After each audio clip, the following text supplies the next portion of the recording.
ജീവിതത്തിൽ ഒരു മാറ്റം ആഗ്രഹിക്കുന്ന ഒരു വ്യക്തിയാണോ നിങ്ങൾ?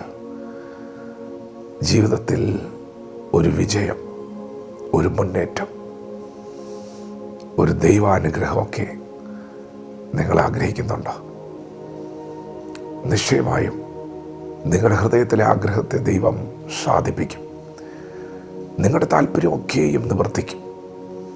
അങ്ങനൊരാഗ്രഹം, അങ്ങനൊരു ചിന്ത നിങ്ങളുടെ അകത്ത് വരുന്നത് തന്നെ വളരെ പോസിറ്റീവാണ്. എനിക്കൊരു മാറ്റം ആവശ്യമാണ്, എനിക്കൊരു വിജയം ആവശ്യമാണ്, മുന്നേറ്റം ആവശ്യമാണ് എന്നൊക്കെ ചിന്തിക്കുന്നത് തന്നെ ഒരു വിടുതലാണ്. അങ്ങനെ ചിന്തിക്കാൻ ഇന്ന് പകൽ നിങ്ങൾ കഴിയുന്നുണ്ടെങ്കിൽ പരിശുദ്ധാത്മാവ് പറയുന്നു, നിശ്ചയമായും ഒരു മാറ്റം ഉണ്ടാകും. ജീവിതത്തിൽ മാറ്റത്തിന് വേണ്ടി ആഗ്രഹിച്ച് ജീവിതത്തിൽ മാറ്റം വന്ന ഒത്തിരി ആളുകളെ വിശുദ്ധ വേദപുസ്തകത്തിൽ നമുക്ക് കാണാം.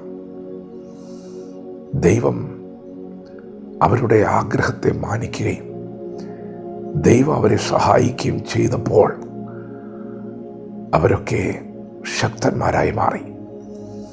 അത് ഇന്ന് പകൽ നിങ്ങളുടെ ആഗ്രഹത്തെ ദൈവം മാനിക്കാൻ പോവുകയാണ്.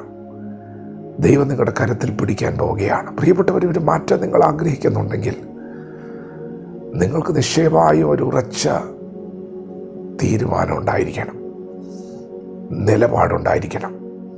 തിരുവെഴുത്തിൽ നാം കാണുന്ന ചില വ്യക്തിത്വങ്ങളുണ്ട്. ഹാനോക്ക് എന്നാണ് ആ മനുഷ്യൻ്റെ പേര്. ഹാനോക്ക് ദൈവത്തോട് കൂടെ നടന്നു. ദൈവത്തോട് കൂടെ നടക്കുക എന്നുള്ളത് അത്ര എളുപ്പമുള്ള കാര്യമല്ല. ദൈവം പരിശുദ്ധനാണ്. ആ ദൈവത്തോടു കൂടെ ഒരാൾ നടക്കുന്നു എങ്കിൽ അവന് വിശുദ്ധി അനിവാര്യമാണ്, വേർപാട് അനിവാര്യമാണ്. ദൈവത്തോടു കൂടെ നടക്കാൻ ഒരു നല്ല സമർപ്പണം, ഉറച്ച തീരുമാനമൊക്കെ ആവശ്യമാണ്. ഈ ലോകത്തിൻ്റെ മോഹങ്ങളെ വെടിഞ്ഞ് ലോക വഴികളെ വിട്ട് ദൈവത്തോടു കൂടെ നടക്കാൻ ഉറച്ച തീരുമാനം വേണം. പ്രിയപ്പെട്ടവരെ, ഹാനോക്ക് ദൈവത്തോടു കൂടെ നടന്നു. ഹാനോക്ക് ദൈവത്തോടു കൂടെ നടക്കാൻ തീരുമാനിച്ചു. അവൻ നടന്നു. നിങ്ങൾക്കൊരു തീരുമാനമുണ്ടെങ്കിൽ നിങ്ങൾക്കൊരു മാറ്റം ഉണ്ടാവും. നിങ്ങൾ മദ്യത്തിന് അടിമപ്പെട്ടിരിക്കുന്ന വ്യക്തിയാണോ? നിങ്ങൾക്കൊരു തീരുമാനം ഉണ്ടായാൽ മതി. എനിക്കൊരു മാറ്റം വേണം. മദ്യപാനം ആരോഗ്യത്തിന് ഹാനികരമാണ്. അതെന്നെ തകർക്കും, എൻ്റെ കുടുംബത്തെ തകർക്കും, എൻ്റെ തലമുറയെ നശിപ്പിക്കും എന്ന ഒരു ബോധം നിങ്ങൾക്കുണ്ടായാൽ നിങ്ങൾക്കൊരു ചിന്തയുണ്ടാകും, ഒരു മാറ്റം വേണമല്ലോ. അങ്ങനെ മാറ്റം ആഗ്രഹിക്കുന്നവരെന്ന പോലെ അറിയണം, നിങ്ങൾക്കൊരു ഉറച്ച തീരുമാനം ഉണ്ടാകണം. ഇനി ഞാൻ മദ്യപിക്കില്ല, മദ്യത്തിൻ്റെ കൂട്ടുകെട്ടിൽ ഞാൻ കൂടുകയില്ല, ഞാൻ എഴുതാത്ത വഴിയിലൂടെ സഞ്ചരിക്കുകയില്ല. എത്ര വലിയ പ്രലോഭനങ്ങൾ ജീവിതത്തിൽ വന്നാലും ഞാൻ ഇനി മദ്യപിക്കില്ല. മദ്യം എൻ്റെ കുടുംബത്തെ തകർത്തിട്ടേ ഉള്ളൂ. ഇന്നലകൾ എനിക്ക് നൽകുന്ന ഓർമ്മകൾ തകർച്ചകൾ തന്നെയാണ്. അതെൻ്റെ കുടുംബത്തെ, എൻ്റെ തലമുറകളെ തകർത്തു. ഇനി അതെനിക്ക് വേണ്ട, ഇനി അതെൻ്റെ ജീവിതത്തിൽ വേണ്ട. ഞാനിനി അത് കുടിക്കുകയില്ല, തൊടുകയില്ല എന്നൊക്കെ നിങ്ങൾ തീരുമാനിച്ചാൽ, പ്രിയപ്പെട്ടവരെ, നിങ്ങളെ കുലുക്കാൻ, തകർക്കാൻ ഒരു ശക്തിക്കും കഴിയില്ല.